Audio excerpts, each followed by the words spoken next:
ونؤمن به ونتوكل عليه ونعوذ بالله من شرور أنفسنا ومن سيئات أعمالنا من يهده الله فلا مضل له ومن يضلله فلا هادي له ونشهد أن لا إله إلا الله وحده لا شريك له ونشهد أن سيدنا وإمامنا وقدوتنا وشفيعنا وسندنا محمدا عبده ورسوله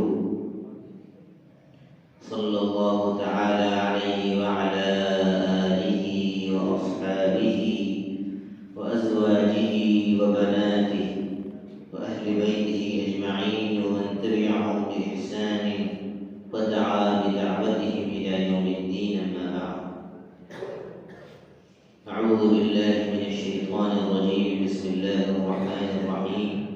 وإلى مدين أخاهم شعيبا قال يا قوم اعبدوا الله وارجوا اليوم الآخر ولا تعثوا في الأرض مفسدين فكذبوه فأخذتهم الرجفة فأصبحوا في دارهم جاثمين. وعادا وثمود وقد تبين لكم من مساكنهم وزين لهم الشيطان أعمالهم فصدهم عن السبيل وكانوا مستبصرين. وزين لهم الشيطان أعمالهم فصدهم عن السبيل وكانوا مستبصرين. وقارون وفرعون وهامان ولقد جاءهم موسى بالبينات فاستكبروا في الأرض وما كانوا سابقين.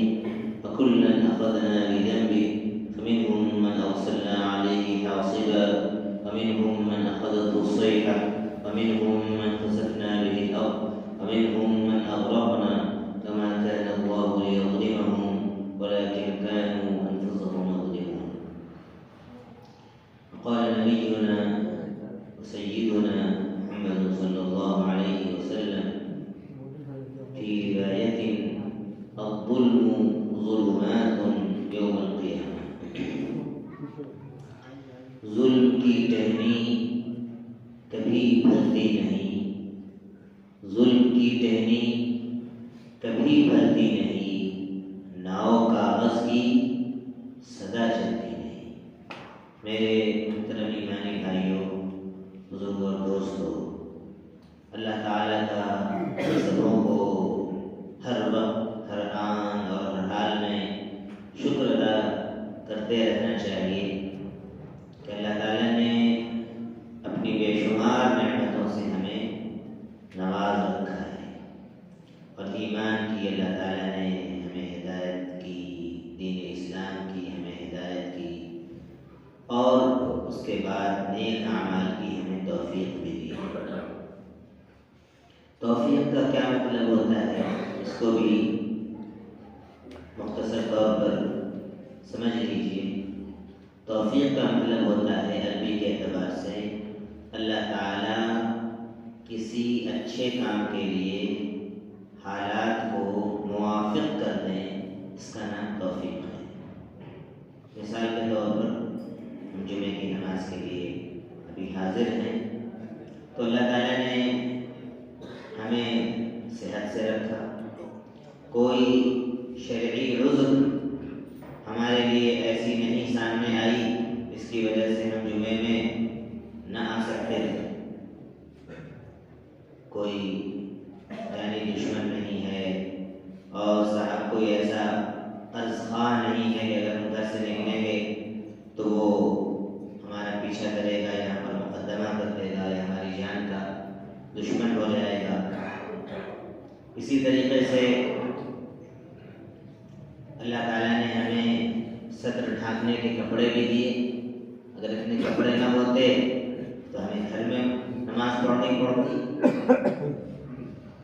تو یہ سارے جو حالات اللہ تعالیٰ نے بنا رکھے ہیں، اور پھر سب سے بڑی بات اللہ تعالیٰ نے ہمارے دل میں بانٹ ڈالی کہ جاؤ نماز پڑھو.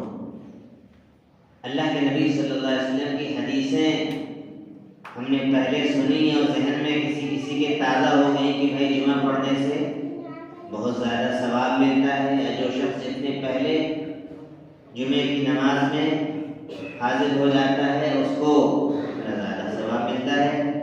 جو سب سے پہلے حاضر ہو جائے اس کو اللہ کے راستے میں اونٹ صدقہ کرنے کا ثواب ملتا ہے.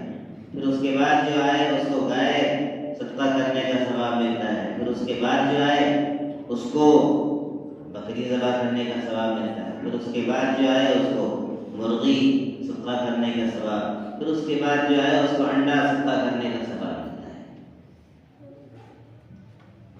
تو جو جتنا زیادہ پہلے آیا گویا کہ اس حدیث میں ثواب کی مقدار کو بتایا ہے. یعنی پہلے جو آیا اس نے اونٹ کے برابر زیادہ ثواب دیا. پھر آیا تو کم, پھر اس کے بعد اور کم, پھر اس کے بعد اور کم. بالکل آخر میں جو آیا خطبے کے وقت اس کو بالکل صرف انڈا صدقہ کرنے کا ثواب کم ہو گیا ثواب. اب یہ باتیں حدیث کی ذہنوں میں آئیں اور دل میں شوق پیدا ہوا کہ ہم جو ہے مسجد پہلے جائیں. جمعہ کا دن ہے, اللہ کے نبی صلی اللہ علیہ وسلم نے یہ بشارتیں اور یہ فضیلتیں بتائی ہیں, اتنا زیادہ ثواب ملتا ہے. تو اب یہ ساری چیزیں مل کر ہم کو جو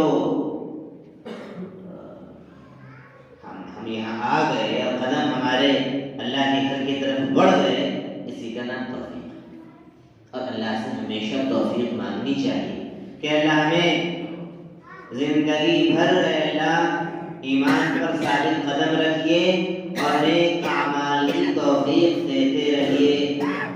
اب توفیق مختصر سا لفظ ہے لیکن اس کے اندر یہ ساری چیزیں آ گئی. صحت کا ہونا, کسی شر اور فتنے سے محفوظ ہونا, دل میں اچھی بات کا پیدا ہونا, ارادہ پیدا ہونا, اچھی بات کا ارادہ پیدا ہونا. اب کتنے لوگ ایسے ہیں اللہ تعالیٰ حفاظت فرمائے ایمان کے باوجود جمعے کی نماز میں نہیں آتے ہیں. اب بتائیے کہ یہ صاف طور پر اللہ تعالیٰ کی طرف سے محرومی کی بات ہے کہ نہیں؟ توفیق کے چھین جانے کی بات. اللہ نے توفیق چھین لی.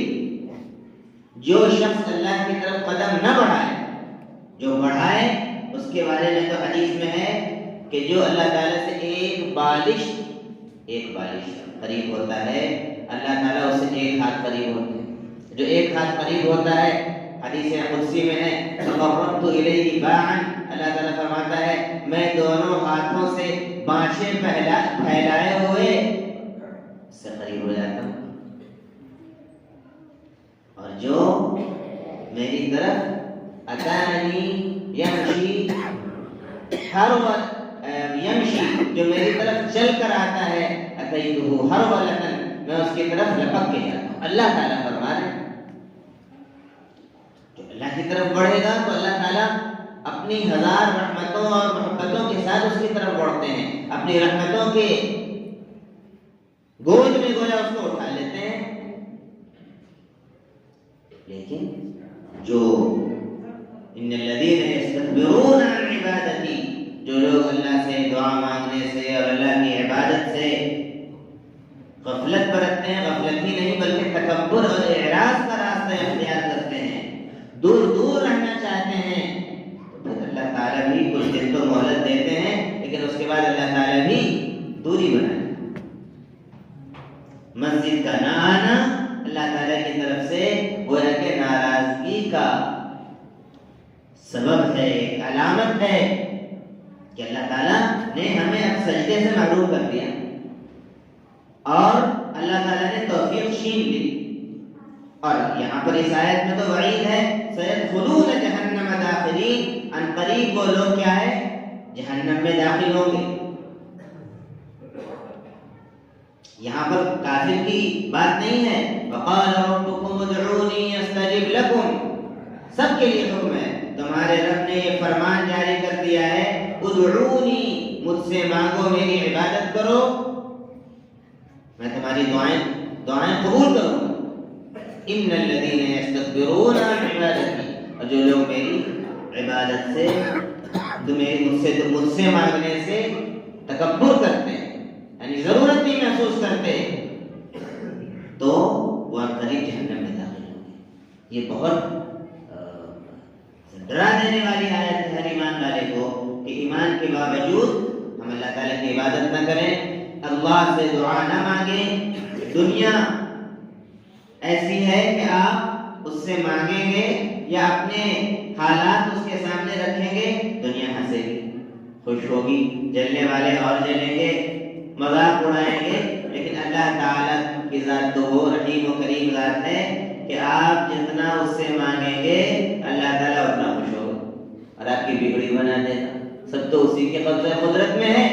پوری دنیا مل کر اگر آپ کا کچھ بنانا چاہے بنا نہیں سکتی ہے جب تک اللہ نہ چاہے، اور پوری دنیا مل کر آپ کا کچھ بگاڑنا چاہے، بال بیکا کرنا چاہے، نہیں کر سکتی جب تک اللہ نہ چاہے. رفعت الاقلام، قلم تقدیر کے لکھ کر اٹھا لیے گئے، وجفت الصحف، اور صحیفے خشک ہو گئے. تقدیر میں لکھنے کو کوئی نہیں جان سکتا، جو اللہ نے لکھ دیا ہے وہ ہوگا. اس لیے میرے بھائیوں اللہ تعالیٰ سے ہمیشہ نیک اعمال کی توفیق مانگتے رہنا چاہیے. اس سورہ فاتحہ میں جو ہم پڑھتے ہیں اہدنا الصراط المستقیم، اے اللہ ہمیں سیدھے راستے کی ہدایت فرمائیے، سیدھے راستے پر چلاتے رہیے. اس کا ترجمہ یہ بھی سیدھے راستے پر چلاتے رہیے ہمیشہ، موت تک، قبر میں بھی، قیامت میں بھی، حشر کے میدان میں بھی. اے اللہ تو سیدھے راستے پر یعنی ہر مرحلے پر تو ہماری مدد فرما تاکہ ہم تیری رضا کو حاصل کر لیں اور تیری جنت میں داخل ہو جائیں. بغیر اللہ کی ہدایت دیے ہوئے آدمی کسی مرحلے پر بھی کامیاب نہیں ہو سکتا. اسی لیے ہر نماز میں سورہ فاتحہ کی دعا ہر مومن سے کروائی جاتی ہے. تو میرے بھائیوں ہم سبوں کو اللہ تعالیٰ کی توفیق مانگنا چاہیے، اور جب توفیق مل جائے تو اللہ کا شکر ہے. الحمدللہ الذی ہدانا لہذا. جنت میں جب جنتی چلے جائیں گے تو کہیں گے شکر ہے اللہ کا جس نے ہمیں یہاں تک جو اللہ تعالیٰ لے کر آیا. ہمیں دنیا میں بھی اللہ تعالیٰ راستہ دکھاتا رہا، سیدھا راستہ، قبر میں بھی اللہ نے پاس کر دیا اور حشر میں بھی پاس کر دیا، اور یہاں تک اللہ تعالیٰ لے کر آ گیا ہمیں. ہدانا لہذا وما كنا لنهتدي، اور ہم یہاں تک نہیں آ سکتے تھے لولا ان هدانا اللہ، اگر اللہ تعالیٰ ہمیں لے کر نہ آتا. ونودوا ان تلكم الجنہ، اور پکارا جائے گا فرشتوں کی طرف سے ان تلكم الجنہ، یہ ہے تمہاری وہ جنت، اورثتموها، جس کا تم کو آج وارث بنایا جاتا ہے، بما كنتم تعملون، ان نیک اعمال کے بدلے میں جو تم دنیا میں کیا کرتے تھے. یہ نمازوں کا پڑھنا، یہ زکوٰۃ کا دینا، یہ روزوں کا رکھنا، یہ ماں باپ کی خدمت کرنا، غریبوں کی خدمت کرنا، چپکے چپکے کسی کی مدد کرنا کہ کوئی نہ جانتا ہو، تنہائیوں میں اللہ کے سامنے اپنے گناہوں پر رونا، اپنی پریشانیوں کو اللہ سے کہنا، یہ تو جنت میں لے جانے والے اعمال ہیں. اور اس کے برخلاف جو باتیں شروع میں نے عرض کی، اللہ تعالیٰ سے آدمی دوری بنائے ہوا ہے، اللہ تعالیٰ کو ناراض کر رہا ہے. تو آپ ناراض کرنا ہے کہ میں توبہ کہ آپ دنیا سے چلے گئے اور اللہ تعالیٰ روٹ گیا تو آپ کی گاڑی پھنس جائے گی، آپ تو ہمیشہ کی پریشانی میں مبتلا ہو جائیں گے، اور اللہ تعالیٰ کا فضل و کرم نہیں ہوگا تو آپ ظاہر ہے کہ جنت میں نہیں جا سکتے. آدمی کوئی بھی نیک عمل کرنے کے باوجود بھی اپنے نیک عمل کی وجہ سے جنت میں نہیں جائے گا. یہ بھی حدیث ہے. اللہ کے رسول صلی اللہ علیہ وسلم نے جب یہ بات ارشاد فرمائی تو اما جان حضرت عائشہ رضی اللہ عنہا بڑی ذلیل و خطین خاتون تھی، اور اللہ تعالیٰ نے ایک مصلحت یہ بھی تھی کہ نبی پاک صلی اللہ علیہ وسلم کی ذریت میں ان کو شامل کیا کہ انہوں نے صرف 17 سال کی عمر میں نبی پاک صلی اللہ علیہ وسلم سے علوم وحی کو اتنا زیادہ محفوظ کر لیا کہ بعد میں صحابہ کرام جب کوئی مسئلہ آتا تھا تو اما جان حضرت عائشہ رضی اللہ عنہ کی دہلیز پر جا کر مسائل پوچھا کرتے تھے پردے سے. اما جان جواب دیتی تھی. تو انہوں نے فوراً پوچھا اللہ کے رسول کیا آپ بھی جنت میں نہیں جا سکیں گے؟ تو آپ سے فرمایا الا ان يتغمدني الله برحمة منه وفضل، ہاں میں بھی جنت میں نہیں جا سکوں گا جب تک اللہ تعالیٰ کی رحمت اور اس کا فضل مجھے ڈھانپ نہیں لے گا۔ آخری درجے کی بات ہے، عمل کرنا اس لیے کہ اللہ کا حکم ہے، اللہ کو پسند آتا ہے، اللہ سے قریب ہو رہے ہیں، لیکن کوئی اپنے نیک عمل پر غرور نہ کرے۔ یہ بھی حدیث میں ہے، کل قیامت کے دن ایک شخص کو اللہ تعالیٰ کہیں گے، حدیث پاک کا مفہوم ہے کہ تمہارے لیے اللہ تعالیٰ آزمائیں گے کہ اس کے دل میں کیا ہے۔ اللہ تعالیٰ کو دلوں کا حال معلوم ہے کہ اس سے کہیں گے فرشتوں سے کہ جاؤ ان کو ذرا جہنم کی ذرا سا دور سے سیر کرا کے لے آؤ۔ تو وہ شخص کہے گا کہ اللہ میں نے تو اتنی عبادتیں کی ہیں، زندگی بھر میں نے آپ کی اتنی عبادات میں گزار دی، مجھے جنت کی طرف کیوں بھیجیں، جہنم کی طرف؟ تو اللہ تعالیٰ فرمائے اچھا،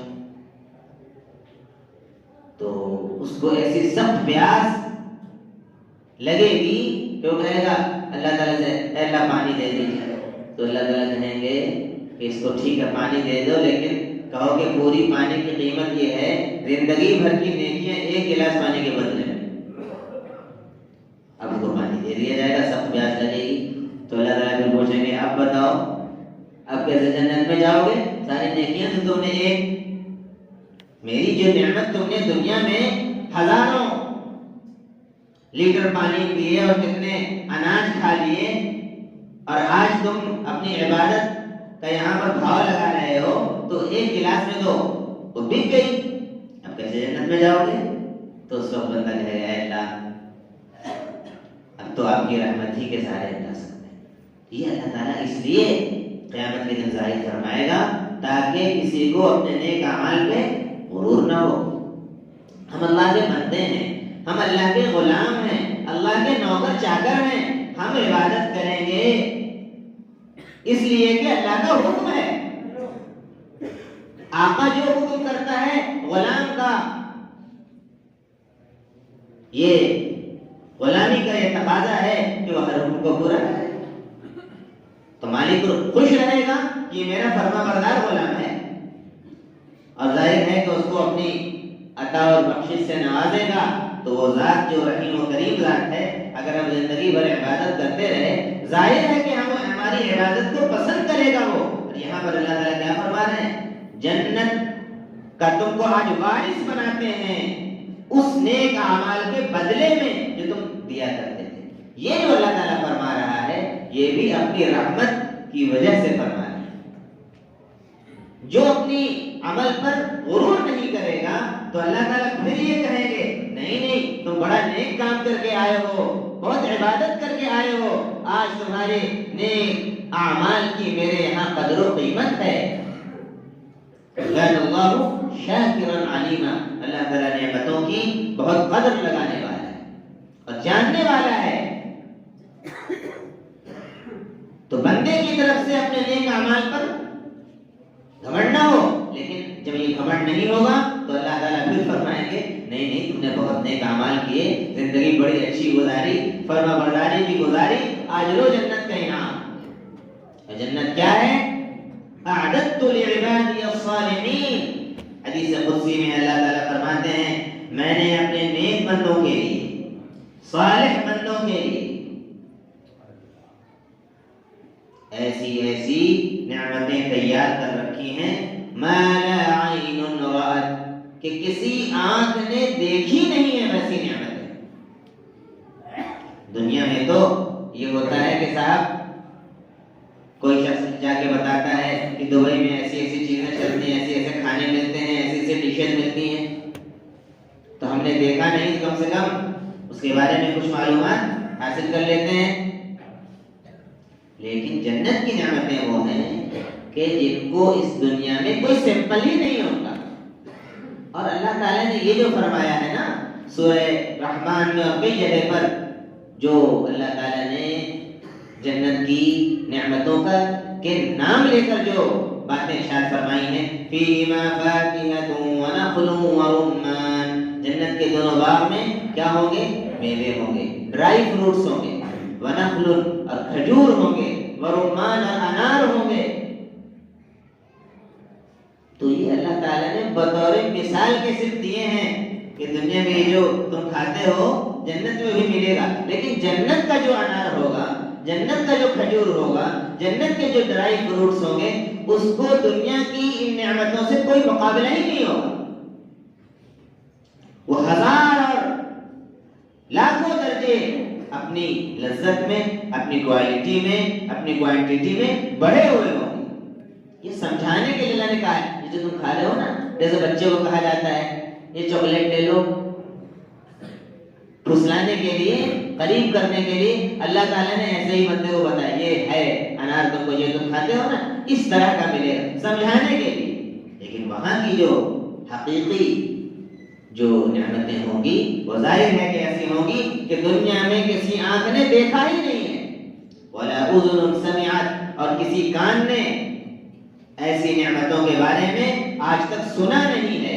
کوئی دوسرا بتا دے، ولا خطر علی قلب بشر، اور نہ کسی انسان کے دل پر اس کا خیال ہی گزرا ہے، کسی نے تصور میں، کسی نے سپنے میں بھی ایسی نعمتوں کو نہیں دیکھا ہے۔ جنت میں جو حوریں ہوں گی وہ کیسی ہوں گی؟ بعض روایتوں میں آتا ہے کہ اگر وہ جنت سے ایک قطرہ تھوک زمین پر گرا دیں تو سمندر کا کھارا پانی میٹھا ہو جائے۔ اپنا ذرا سا دوپٹہ اگر دکھا دیں تو لوگ دیکھ کر مدہوش ہو جائیں۔ اور وہ حوریں انتظار کرتی ہیں روز جنت کے بالا خانوں میں آ کر، جو تہجد کی نماز پڑھتے ہیں اور نیکیاں کرتے ہیں اور میدان جہاد میں اور کارزار میں لڑتے ہیں، وہ انتظار کرتی ہیں کہ آ جاؤ میرے پاس، ہمیں اللہ تعالیٰ نے تم سے پہلے سے ہماری تمہاری مکنی کر دی۔ میرے بھائیوں، دنیا کی زندگی کیا ہے؟ وَمَا هَٰذِهِ الْحَيَاةُ الدُّنْيَا إِلَّا لَهْوٌ وَلَعِبٌ، دنیا کی زندگی کچھ نہیں ہے، صرف کھیل تماشا ہے۔ ابھی بچپنا، ابھی جوانی، ابھی ادھیڑ عمر، ابھی بڑھاپا، اور بلاوا آ گیا، چل دیے، کھیل تماشا ہے۔ وَإِنَّ الدَّارَ الْآخِرَةَ لَهِيَ الْحَيَوَانُ، اور بے شک آخرت کا گھر ہی ہمیشہ رہنے کی جگہ ہے۔ لَوْ كَانُوا يَعْلَمُونَ، اگر وہ جانتے ہوں اس حقیقت کو۔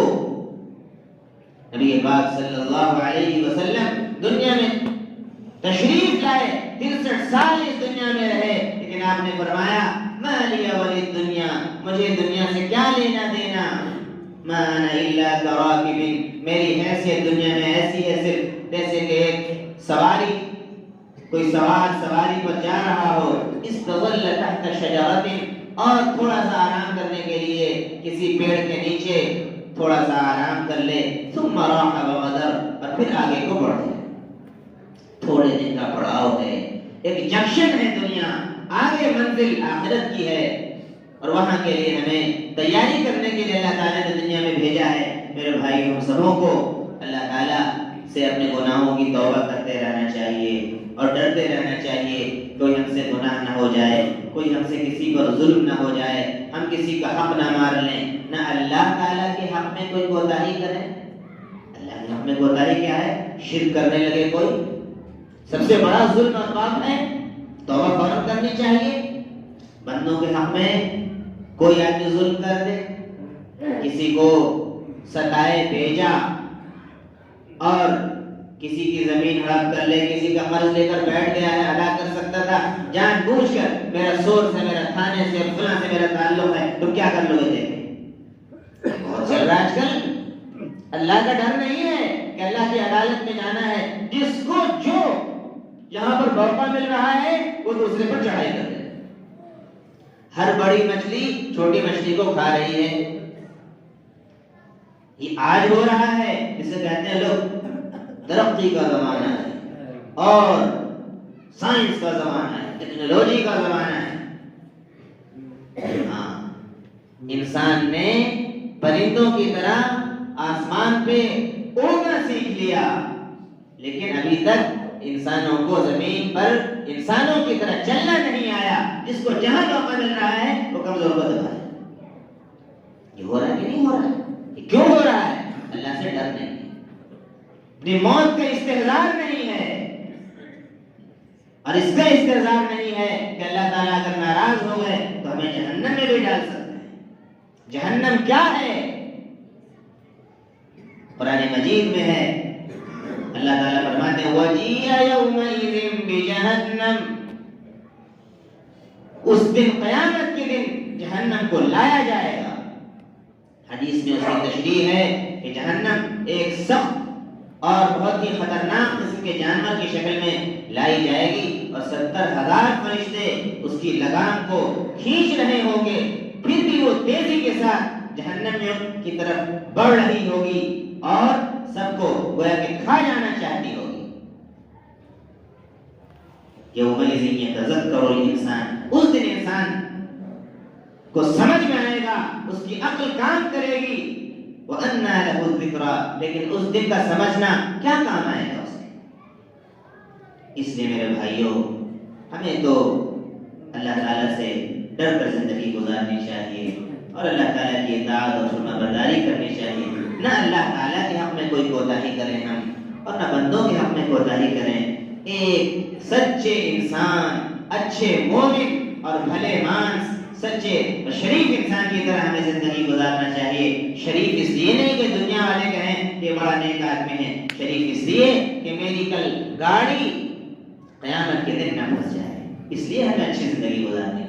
اللہ تعالیٰ سے دعا ہے کہ اللہ تعالیٰ ان کلمات کو قبول فرمائے، کہنے والے کو اور سننے والوں کو اللہ تعالیٰ کہنے اور سننے سے زیادہ عمل کرنے کی توفیق عطا فرمائے۔